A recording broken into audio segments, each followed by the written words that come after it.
Selamat pagi anak-anak sekalian. Pagi ini kita akan membahas mengenai organ pernapasan manusia. Beberapa organ pernapasan manusia adalah sebagai berikut. Mari kita bahas satu persatu. Yang pertama, hidung.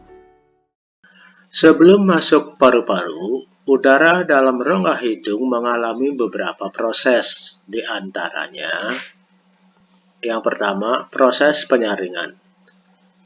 Penyaringan dilakukan oleh rambut-rambut rongga hidung agar debu dan zat-zat berbahaya tidak masuk ke paru-paru. Yang kedua, selaput lendir menangkap benda-benda asing seperti virus, debu, dan bakteri yang terhirup saat bernapas sehingga tidak masuk ke paru-paru. Yang ketiga, penyesuaian suhu oleh konka. Konka mempunyai banyak kapiler darah berfungsi untuk menyesuaikan suhu. Ketika kita menghirup udara yang suhunya dingin atau udara yang suhunya panas, maka suhu udara tersebut akan disesuaikan dengan suhu tubuh. Yang keempat, deteksi aroma oleh saraf olfaktori. Di bagian atas rongga hidung terdapat saraf olfaktori yang berfungsi untuk mendeteksi aroma. Olfaktori memperingatkan kita adanya makanan busuk, gas bocor, polusi udara, atau asap yang berbahaya bagi tubuh. Di samping itu, olfaktori juga dapat meningkatkan nafsu makan pada saat kita mencium bau makanan yang sedap. Yang kedua, faring.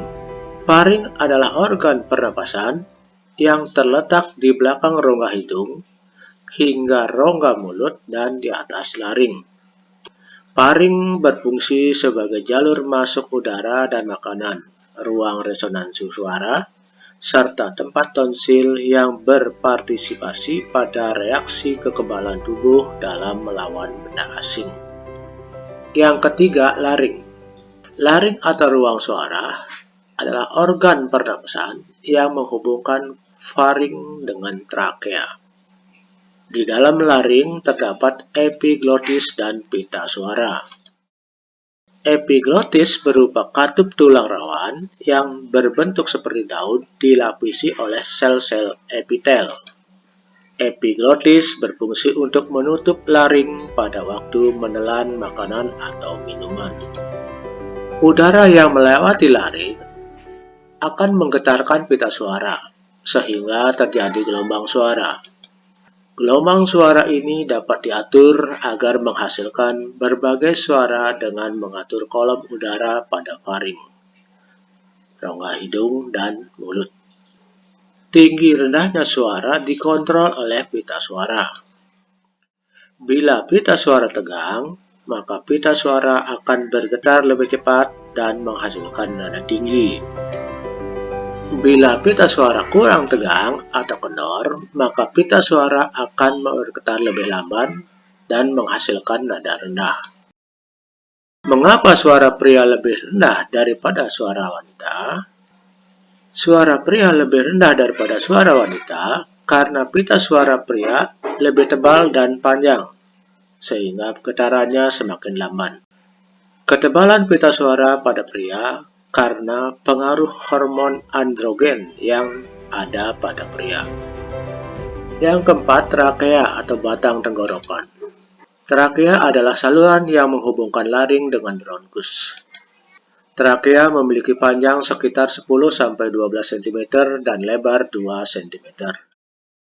Dinding trakea tersusun atas cincin-cincin tulang rawan dan selaput lendir yang terdiri atas jaringan epitelium bersilia. Silia atau rambut getar berfungsi menyaring benda-benda asing yang masuk ke dalam saluran pernapasan. 5. Bronkus. Bronkus adalah ujung bawah trakea yang bercabang dua yang masuk ke paru-paru. Cabang kiri masuk ke paru-paru bagian kiri dan cabang kanan masuk ke paru-paru bagian kanan. Kedudukan cabang kanan lebih mendatar daripada cabang kiri. Fungsi bronkus adalah menghangatkan dan membersihkan udara di saluran pernapasan. Yang keenam, paru-paru. Paru-paru merupakan alat pernapasan utama. Berjumlah 2 buah, yaitu paru-paru kanan atau pulmodexter yang terdiri dari 3 lobus, yaitu lobus atas, tengah, dan bawah. Paru-paru bagian kiri atau pulmosinister yang terdiri atas 2 lobus, yaitu lobus atas dan bawah. Paru-paru dibungkus oleh pleura yang merupakan kantung tertutup berisi cairan limpa. Pleura berfungsi untuk melindungi paru-paru dari gesekan saat mengembang dan mengempis pada saat bernapas. Setiap menit, paru-paru menyerap oksigen sekitar 250 ml dan mengeluarkan karbon dioksida sekitar 200 ml.